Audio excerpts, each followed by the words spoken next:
एक बार बादशाह अकबर को कहानियां सुनने का चस्का लग गया। उन्होंने अपने दरबारियों की पारी बांध दी, जो हर दिन आकर उन्हें कहानी सुनाने लगे।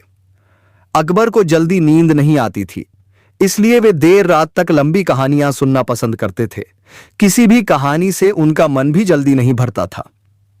प्रारंभ में सभी दरबारियों ने उन्हें प्रभावित करने के उद्देश्य से खूब दिल खोलकर कहानियां सुनाई, लेकिन धीरे धीरे वे परेशान होने लगे। लेकिन बादशाह से कौन क्या कहता? डर के मारे सबकी जुबान बंद थी।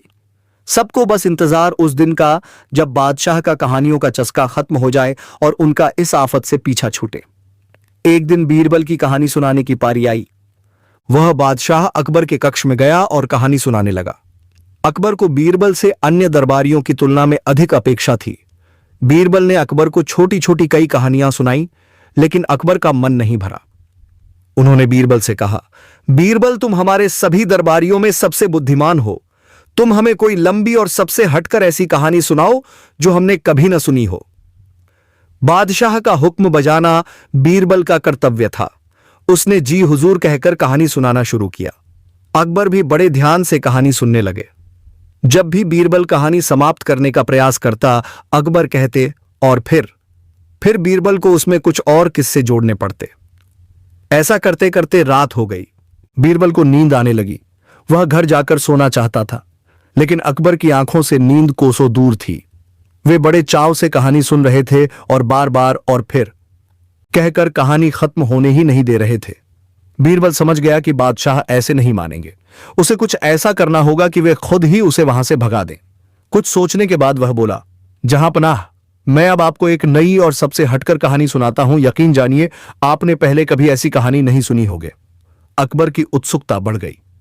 बीरबल कहानी सुनाने लगा। एक समय की बात है। एक गांव में एक किसान रहता था। उसने अनाज रखने के लिए एक बड़ी सी कोठरी बना रखी थी। उस कोठरी में उसका अनाज सुरक्षित रहता था। उस कोठरी में एक छोटा सा छेद रह गया था, जिस ओर किसान ध्यान नहीं दे पाया। एक दिन एक चिड़िया उस छेद से कोठरी में जा घुसी और अनाज का एक दाना लेकर इस छेद से फुर्र करके बाहर उड़ गई।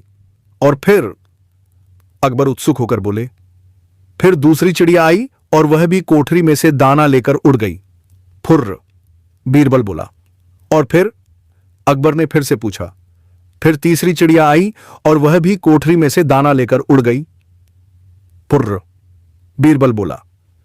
अकबर अब जब भी और फिर कहते, बीरबल कह देता। और फिर एक और चिड़िया आई और दाना लेकर उड़ गई। फुर्र। अकबर को और क्या करते करते और बीरबल को फुर्र फुर्र करते बहुत समय बीत गया। कहानी फुर्र से आगे बढ़ ही नहीं रही थी। आखिरकार अकबर खींच कर बोले, ये क्या फुर्र फुर्र लगा रखा है? आगे की कहानी बताओ। जहांपनाह, आप इतने में ही तंग आ गए। कोठरी के आसपास तो करोड़ों चिड़िया इकट्ठी हो गई है। वे सब एक एक करके कोठरी के अंदर जाएंगी और दाना लेकर उड़ जाएंगी। फुर्र, आपके कहे अनुसार कहानी बहुत लंबी और हटकर है। फुर्र फुर्र सुनकर अकबर पहले ही बहुत खींच चुके थे। बीरबल की यह बात सुनकर उनका गुस्सा बढ़ गया और वे चिल्लाकर बोले, ये क्या वाहियात कहानी सुना रहे हो? नहीं सुननी ऐसी कहानी। चलो भागो यहां से, सोना है हमें। जैसा जहां पनाह का आदेश कहकर बीरबल मंद मंद मुस्कुराते हुए वहां से चला गया। दोस्तों, इस कहानी से हमें यह सीख मिलती है कि किसी भी तरह की समस्या हो, बुद्धिमानी से काम लेने पर उसका हल निकल ही आता है।